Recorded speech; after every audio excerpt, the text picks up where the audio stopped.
Terwali ini. Nama lengkap Oke, mungkin gimana? Lucky Wahyuwardana. Sesuai display yang di situ Lucky Wahyuwardana. Display di Google. Sebagai apa di Walhi ya? Sebagai manajer kampanye.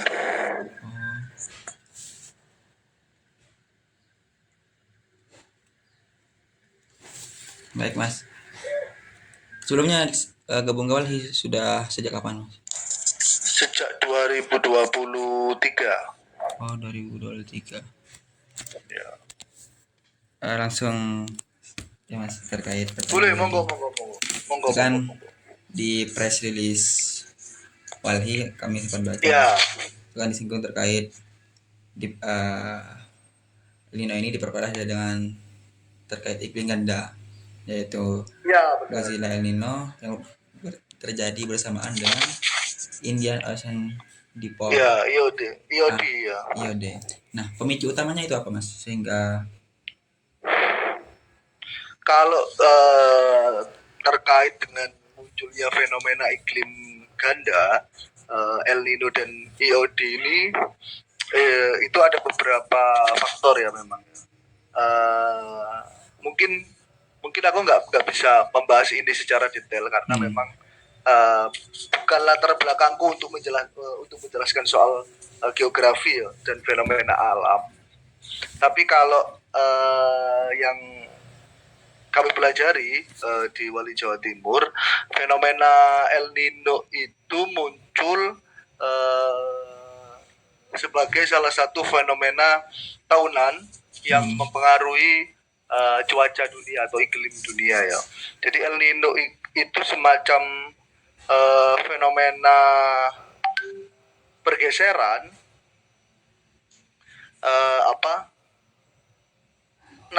fenomena naiknya suhu permukaan air laut di Samudra Pasifik, terutama di bagian Samudra Pasifik di bagian barat yang berbatasan dengan Amerika Selatan dan sebagian wilayah barat Australia. Jadi itu memang suhu permukaannya naik ke suhu yang terjadi lonjakan suhu yang cukup ekstrim ya, biasanya berkisar antara 0,1 sampai 2 derajat Celcius.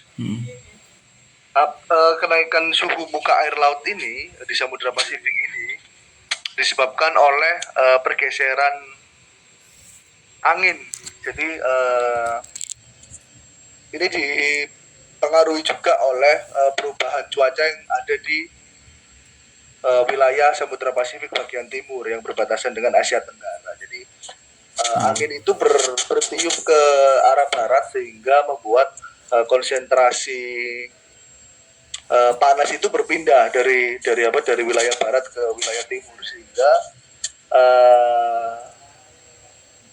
pendinginan air laut itu mengecil. Itulah kenapa pemanasan permukaan air laut itu semakin terjadi lonjakan pemanasan permukaan air laut. Sedangkan untuk IOD atau Indian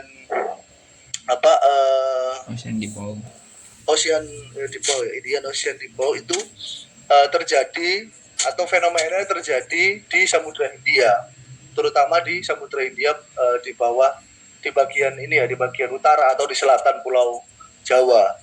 IOD ini dia terjadi sebagai fenomena dari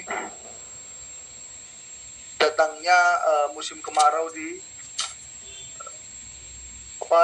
wilayah Asia Tenggara. Jadi fenomenanya berkebalikan dengan El Nino. Kalau El Nino kan terjadi pemanasan permukaan air laut, IOD ini sebaliknya.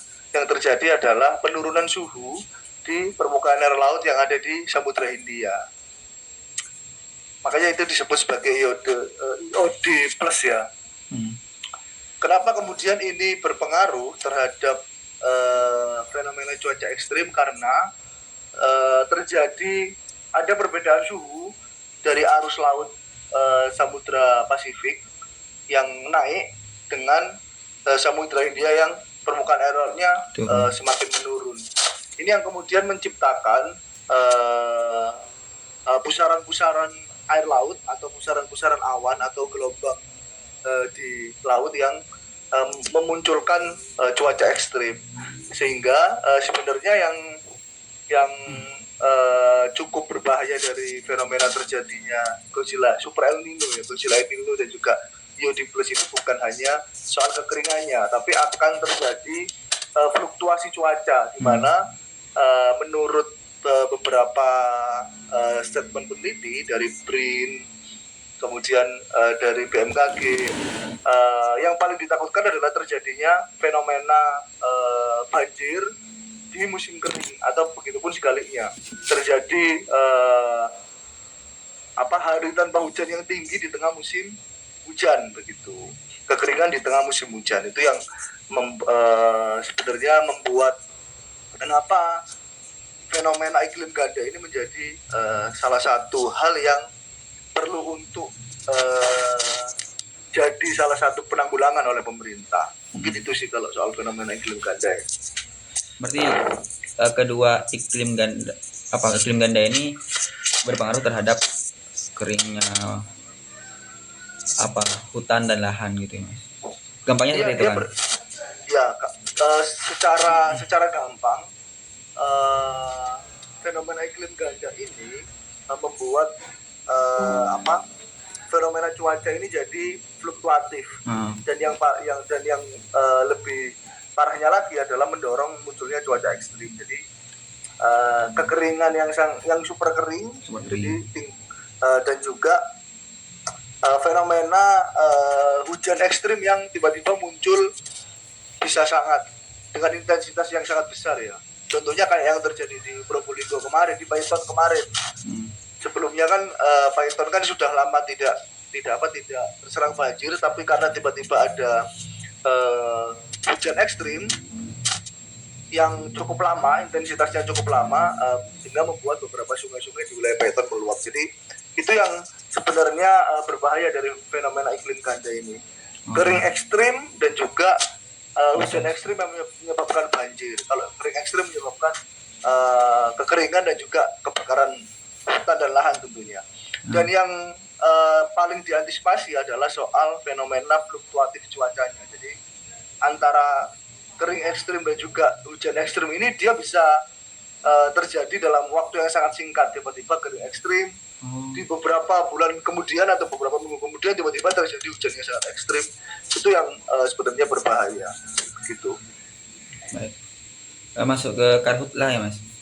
Ini kan kondisi kalau per hari ini kondisi lahan atau hutan itu kan kering. Pemicu munculnya api itu apa bisa dari alam sendiri atau memang kelakuan manusia? Karena kan yang selama ini yang menjadi himbauan pemerintah agar masyarakat dan seterusnya agar tidak membakar sampah sembarangan atau putung rokok sembarangan.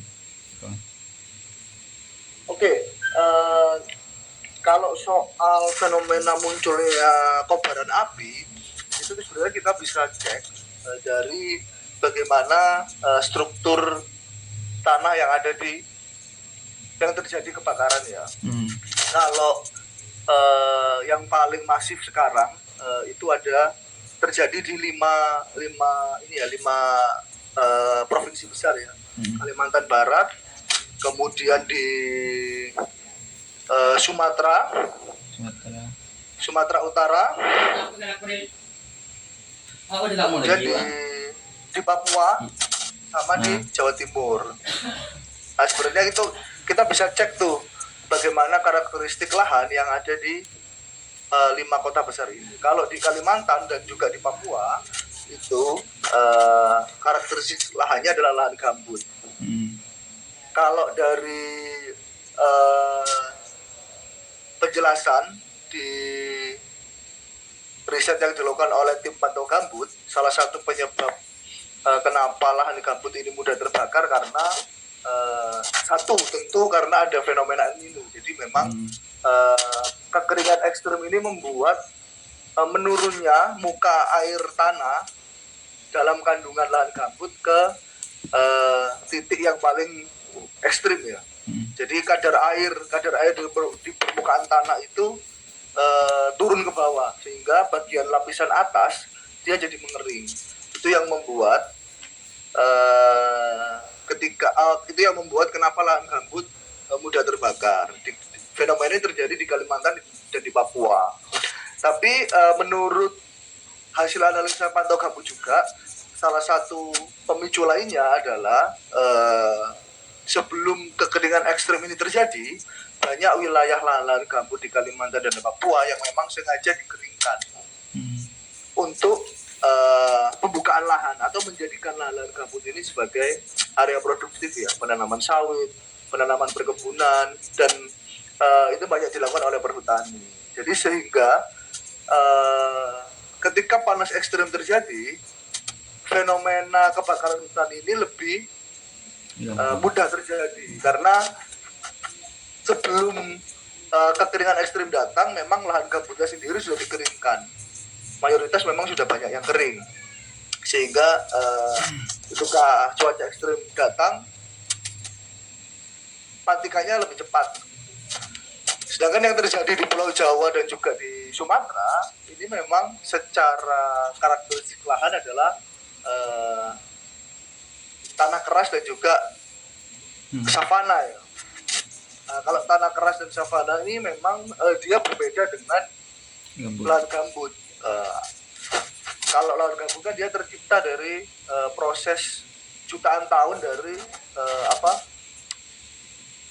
bahan-bahan organik yang jatuh dari pohon kemudian membentuk lapisan tanah. Kalau lahan savana dan juga lahan keras kan memang dia dari awal sudah lahan yang kering atau kandungan airnya tidak terlalu besar di permukaan atasnya, gitu. Sehingga memang yang terjadi di Jawa dan Sumatera ini itu khususnya di Sumatera ya, pasti setiap tahun akan ada kejadian karhutla yang menyebabkan asap, gitu kan, menyebabkan asap sampai menutupi jalan. Jadi yang fenomenanya terjadi setiap tahun karena memang karakteristik lahannya adalah tanah keras dan juga savana begitu, sehingga dia lebih mudah terbakar. Dalam beberapa riset soal kebakaran hutan atau karhutla, kebakaran hutan dan lahan ini, bahkan aku menemukan beberapa studi literatur soal sejarah di mana karhutla ini sudah terjadi sejak era Belanda di tahun 1900-an awal sampai 1940-an, sebelum Jepang datang itu memang di Jawa Timur, di Mojokerto itu sering terjadi kebakaran hutan dan lahan. Jadi artinya fenomena ini bukan fenomena yang baru, tapi memang dia jadi salah satu masalah yang sudah lama terjadi, gitu ya. Jadi pertanyaan soal apakah dia bisa muncul dengan sendirinya atau dia kalau khusus Jawa Timur gitu, yang khusus Jawa Timur ya. Ada juga apakah dia disebabkan oleh manusia? Sebenarnya dua-duanya saling mempengaruhi ya.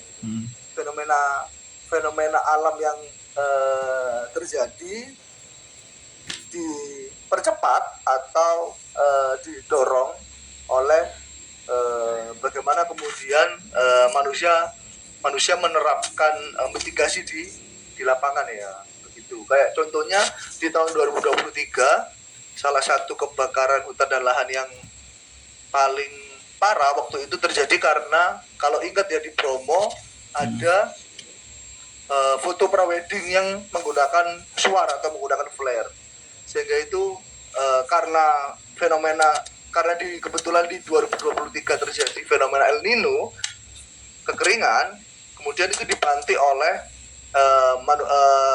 perilaku manusia yang tidak bertanggung jawab yang kemudian menyebabkan kebakaran hutan dan lahan. Jadi sebenarnya yang paling penting untuk dijadikan pertanyaan adalah bagaimana kemudian pemerintah menanggapi himbauan-himbauan yang diberikan baik oleh BMKG, baik oleh BRIN atau riset-riset yang dikeluarkan oleh organisasi lingkungan skala nasional dan internasional dalam menyiapkan mitigasi menghadapi fenomena cuaca ekstrim ya. Soal Super El Nino dan IOD ini sebenarnya dia sudah muncul dalam riset yang dilakukan oleh Badan Riset dan Inovasi Nasional atau BRIN di bulan Maret 2026. BRIN sudah memperkirakan akan terjadi fenomena iklim ganda IOD plus ditambah dengan El Nino. Bahkan BRIN juga memprediksi akan terjadi Super El Nino atau Godzilla El Nino, di mana suhu permukaan air laut di Samudra Pasifik itu naiknya lebih dari 2 derajat. Jadi itu yang menyebabkan kenapa dia disebut sebagai Super El Nino.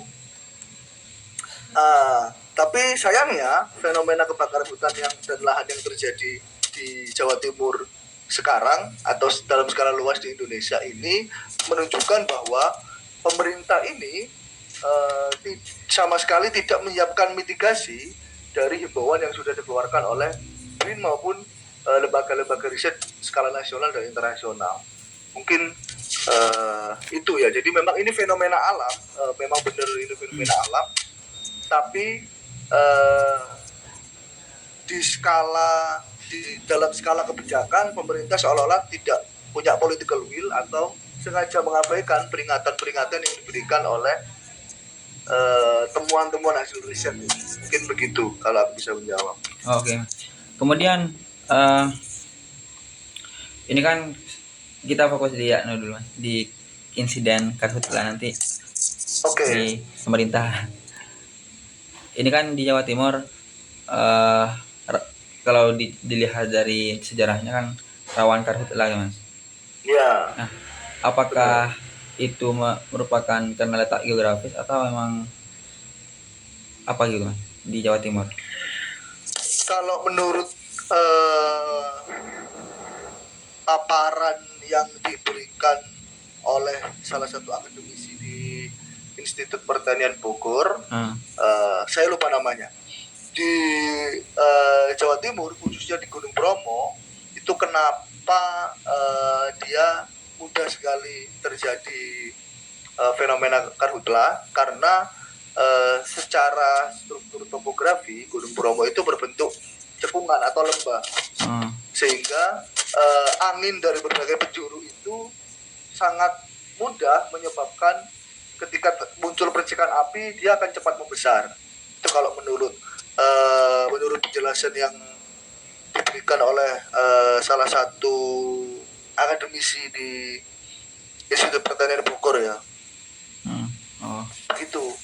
Dan dari IPB Bapak Biru dia menjelaskan kalau di BTS itu kenapa kobaran apinya biasa cepat menyebar karena dia punya keunikan geografis. Jadi di Bromo itu di BTS Taman Nasional Bromo Tengger Semeru itu bentuknya cekungan seperti lembah, sehingga angin dari berbagai penjuru itu lebih kencang ya, sehingga membuat kobaran api itu lebih cepat menyebar. Itulah kenapa di beberapa titik di Jawa Timur ini menjadi salah satu wilayah yang rawan kebakaran hutan dan lahan, dan itu sejalan dengan temuan yang diperoleh oleh Wali Jatim, di mana wilayah Lumajang menjadi area dengan hotspot panas terbanyak dengan jumlah 7 hotspot di Jawa Timur, dan itu memang titiknya terkonsentrasi di Taman Nasional Bromo Tengger Semeru gitu. Ini kan secara letak geografis juga berpotensi adanya karhutla. Nah, kemudian yang sekarang menjadi tugas adalah pemerintah.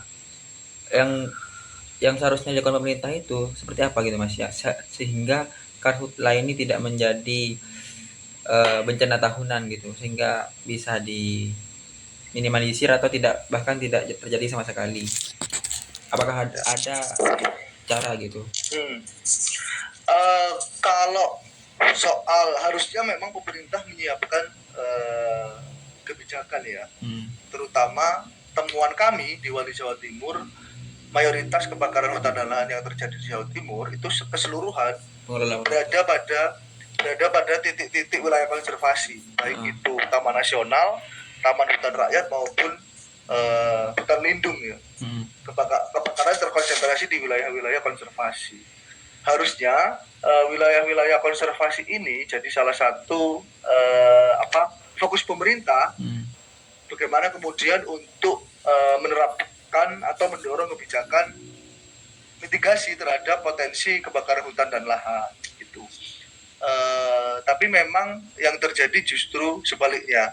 Seperti tadi sudah ada peringatan itu sudah diberikan oleh BRIN bahkan sejak Maret, tapi pemerintah cenderung abai ya mendengarkan saran untuk menyiapkan mitigasi dari munculnya fenomena super El Nino juga biodiversitas atau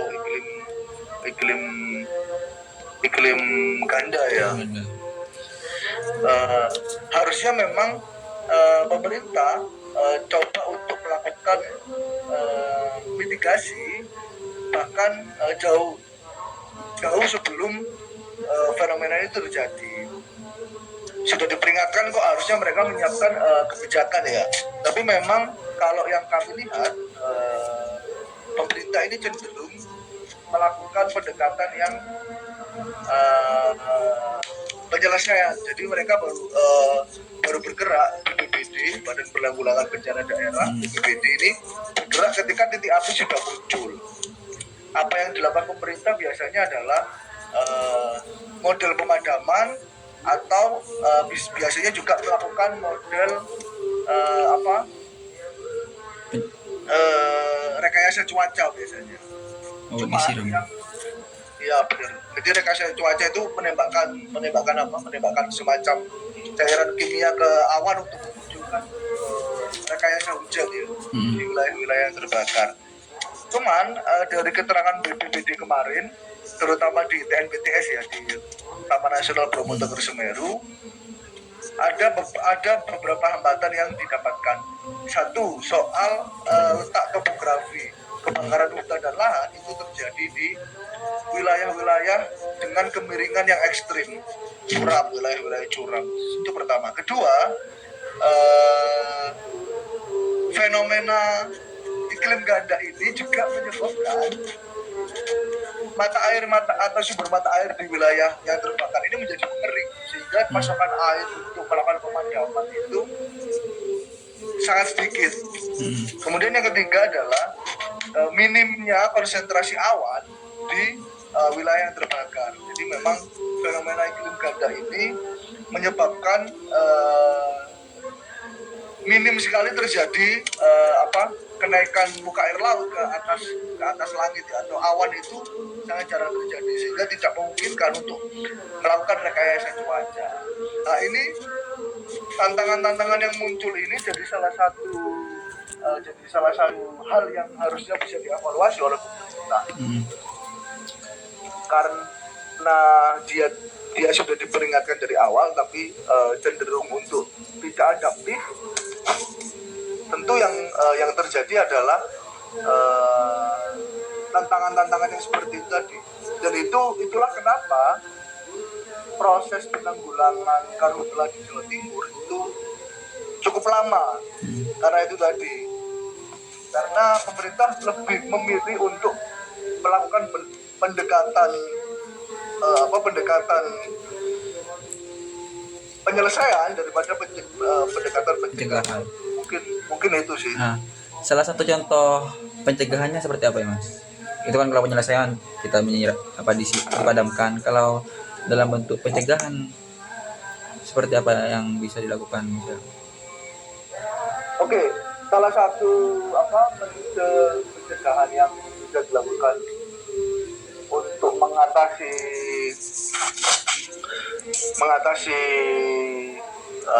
karhutla tentunya adalah dengan satu tentu karena ini fenomena alam, tentu yang pertama adalah patroli dan deteksi dini itu jadi penting. Makanya yang jadi pertanyaan adalah kenapa karhutla di Jawa Timur itu semuanya terjadi di wilayah konservasi. dan kenapa bisa sampai potensinya bisa sampai sebesar itu 2000. Kalau temuan kami di 2.200 sekian hektar. Kalau potensi yang dikeluarkan oleh BMKG itu ada di 2.900 ya. Artinya memang patroli dan deteksi dini yang dilakukan oleh Balai Konservasi itu minim. Itu yang pertama. Yang kedua, pencegahannya itu bisa dilakukan dengan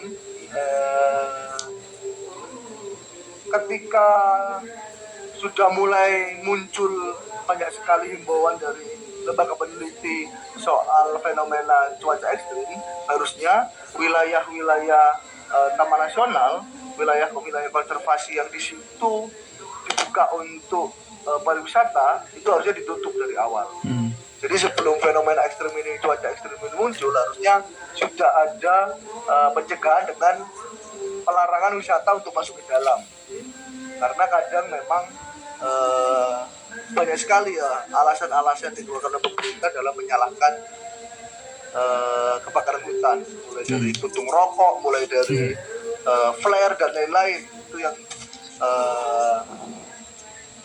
dikeluarkan. Jadi mungkin karena ini fenomena alam, harusnya memang yang paling ditekankan adalah satu, deteksi dini dan juga patroli. Yang kedua adalah pembatasan aktivitas manusia di sekitar wilayah konservasi. Mungkin itu yang bisa dilakukan. Baik Mas. Padahal mudah sekali ya Mas sebenarnya. Sebenarnya mudah sekali sebenarnya. Pemerintah ini. Ini kan Walhi mencatat akumulasi karhutla per hari ini kan sampai 2.927 hektar ya Mas. Ya. Nah, apakah ada potensi untuk perluasan karhutla ini Mas? Karena kan kalau kemarin disinggung gimana? Karena kan disinggung masih belum nyampe ke puncak kemarau. Benar. Kalau melihat dari trennya per hari ini ya, kalau catatan kami, rilis kami per 17 Agustus itu sudah terjadi 2.200 sekian hektar yang terbakar dari potensi yang diproyeksikan oleh BMKG sebesar 2.927. Artinya bahkan belum ke puncak kemaraunya, ini sudah mendekati angka potensi yang dikeluarkan oleh BMKG. Kalau melihat trennya sampai beberapa bulan ke depan, sampai bulan September dan Oktober, tentu potensi itu masih besar terjadi. Kebakaran hutan ini, karhutla ini akan terus bertambah atau meluas. Itu yang kemudian harusnya dipersiapkan oleh pemerintah ya. Jadi bukan hanya datang kemudian memadamkan, tapi bagaimana kemudian bisa mendorong proses pencegahan. Kalau kemarin waktu kebakaran mulai meluas, baru tuh Taman Nasional Bromo Tengger Semeru ditutup untuk wisatawan. Artinya kan memang dari awal tidak ada keseriusan untuk melakukan pencegahan dan deteksi dini ya soal potensi cuaca ekstrim. Jadi kalau melihat trennya, Super El Nino ini kan dia diprediksi akan terjadi sampai bulan Oktober dan puncaknya ada di bulan September. Artinya memang sangat mungkin terjadi kebakaran hutan ini meluas sampai bahkan bisa melebihi potensi yang dikeluarkan oleh BMKG ya di Jawa Timur begitu. Baik Mas.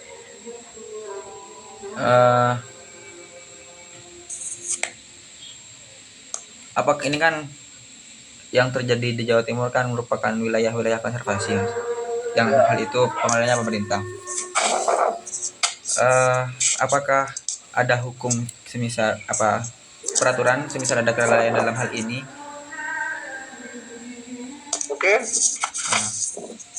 Ada regulasi yang mengatur soal tanggung jawab pemerintah ya.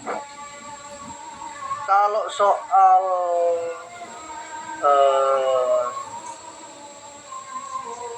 harusnya secara regulatif memang aku kurang kurang memahami ya apakah ada pasal, karena bukan orang hukum. Ada pasal yang mengatur secara spesifik soal hukum pidana maupun perdata yang kemudian bisa disangsikan ketika terjadi kelalaian dalam tanggung jawab perlindungan wilayah konservasi, khususnya kebakaran hutan dan lahan. Tapi sesuai apa yang kemarin kami dorong di Wali Jatim melalui siaran pers, itu tentu kebakaran hutan dan lahan ini harus pemerintah harus mulai melakukan evaluasi total terhadap tata kelola kawasan hutan negara. Itu yang terjadi khususnya di wilayah-wilayah konservasi ya, Taman Nasional, Taman Hutan Raya, dan wilayah hutan, karena memang kebakaran paling besar terjadi di wilayah-wilayah itu yang sebenarnya kami akan melakukan riset lanjutan untuk mengecek kenapa wilayah-wilayah lahan milik warga justru yang paling sering terbakar. Kami ingin mencari apakah ada semacam local wisdom atau pengetahuan lokal yang diterapkan oleh masyarakat untuk menghindari terjadinya kebakaran hutan dan lahan. Itu yang sedang kami perdalam sebenarnya, cuman belum rilis memang. Oh, baik. Satu itu melakukan evaluasi. Kemudian yang kedua harus mengubah pendekatan penanganan karhutla dari yang reaktif ke pencegahan ya, ke preventif ya. Tidak. Jadi mitigasinya itu harus dilakukan sebelum terjadi kebakaran. Bahkan harusnya pemerintah ini tidak mengabaikan temuan-temuan yang diperoleh oleh BRIN, BMKG dan lain-lain. Itu. Kemudian ini yang selalu kami ulang-ulang ketika terjadi kebakaran hutan dan lahan tiap tahun ya, soal memperkuat sistem pencegahan berbasis masyarakat. Karena lagi-lagi pihak pemerintah, baik Perhutani, baik BKSDA, Menteri Konservasi dan Sumber Daya Alam, itu satu, mereka itu tidak selalu bisa mengawasi wilayah hutan dengan luasan yang bahkan bisa ribuan atau puluhan ribu hektar. Kedua, Perhutani dan BKSDA ini tidak punya pengetahuan lokal soal tata letak, soal jenis tanaman, soal fenomena cuaca yang muncul. Mereka tentu tidak semahir pembacaan yang dilakukan oleh masyarakat lokal. Jadi memang ini yang selalu kami dorong adalah memperkuat sistem pencegahan berbasis masyarakat. Ini jadi penting karena tentunya masyarakat yang sudah hidup berpuluh-puluh tahun bahkan ratusan tahun, mereka pasti mewariskan pengetahuan-pengetahuan yang bisa digunakan dalam membaca atau menanggulangi atau mencegah bagaimana fenomena alam ini terjadi, terutama soal kebakaran hutan dan lahan. Jadi itu yang selalu kami dorong ya.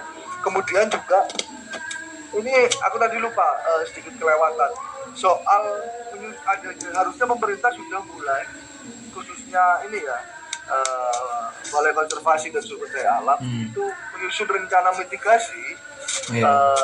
mitigasi karhutla berbasis krisis iklim, karena peningkatan suhu global ini kan juga dipengaruhi oleh kenaikan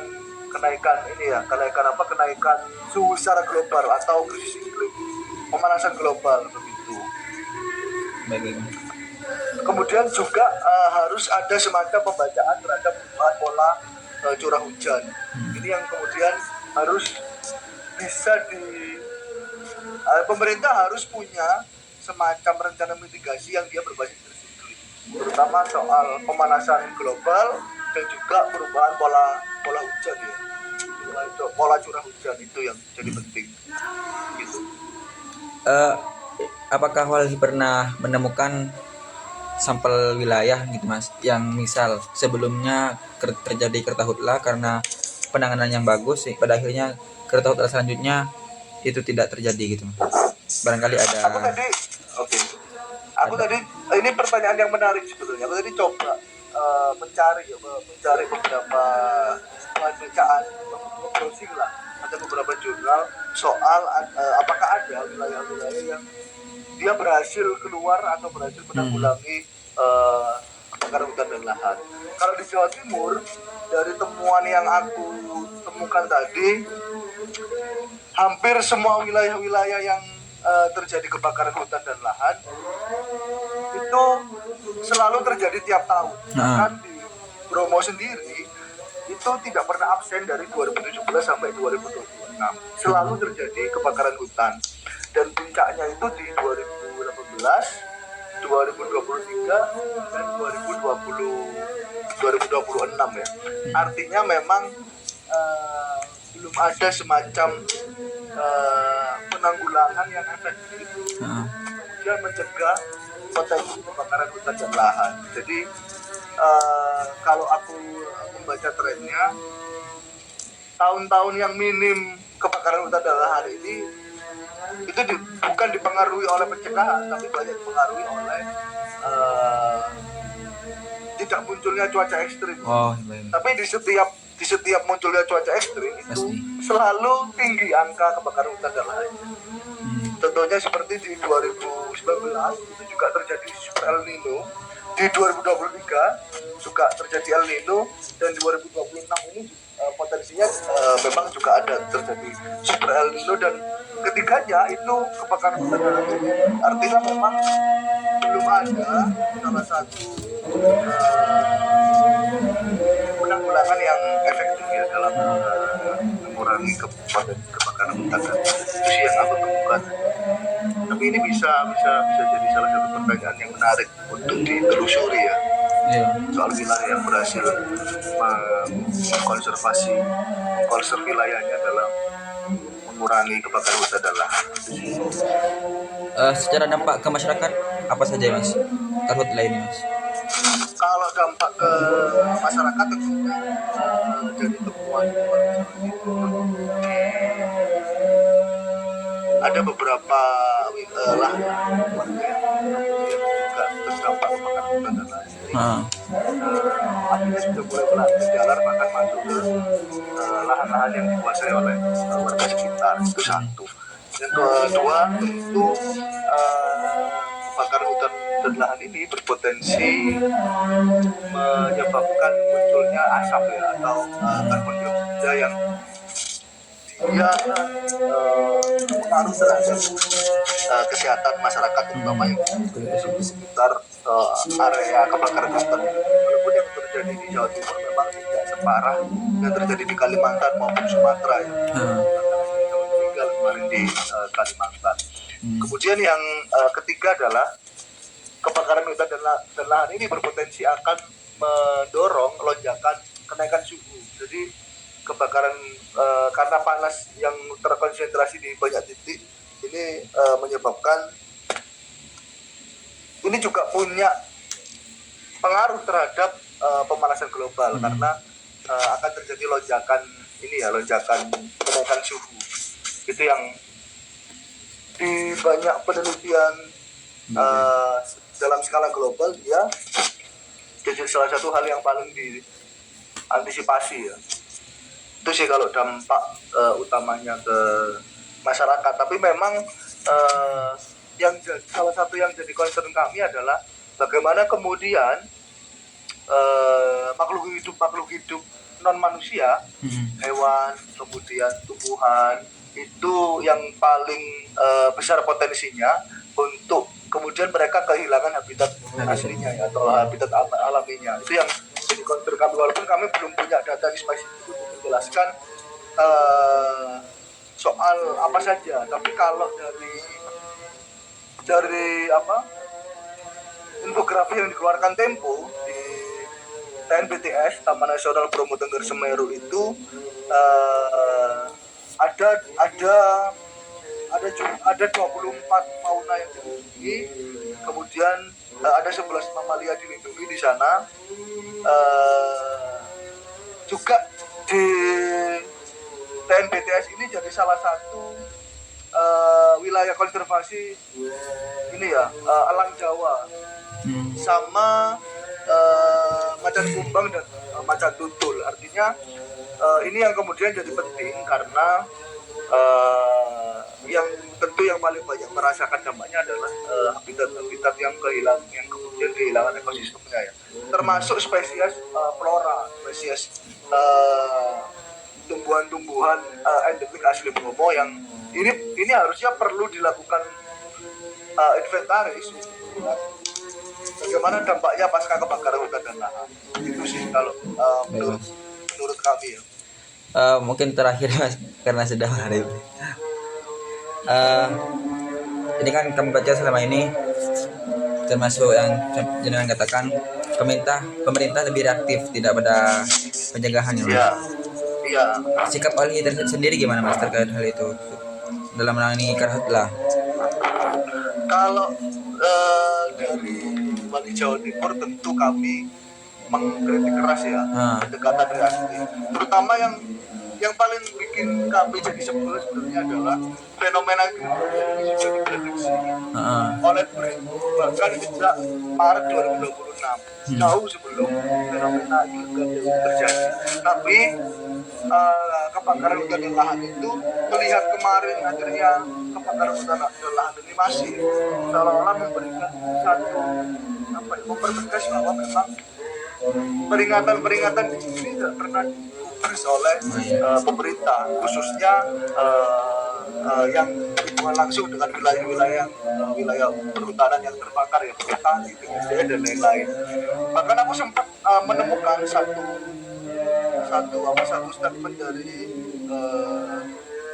BMKG yang dia mengatakan bahwa lebih baik fokus di dampaknya bukan di peringatan dirinya. Ini menunjukkan bahwa memang seolah-olah pemerintah ini dia abai dari peringatan ini yang dikeluarkan oleh BMKG. Iya, BMKG dan juga BRIN. Yang dikeluarkan oleh BRIN ya, atau lembaga riset yang lainnya. Ini yang kemudian membuat kami lumayan sebel. Ya, lumayan sebel lah. Kenapa kok peringatan ini sudah muncul beberapa bulan sebelumnya, tapi kebakaran hutannya masih tinggi terjadi. Itu yang bikin kami paling sebel sebenarnya. Baik Mas. Mungkin sementara itu dulu Mas. Misal nanti ada yang kurang bisa lewat chat. Oke, boleh. Bisa lewat chat aja nanti aku ketik. Terima kasih Mas atas waktunya Mas. Sama-sama. Maaf ya aku tadi agak molor. Aman. Makasih. Mas. Oke. Assalamualaikum.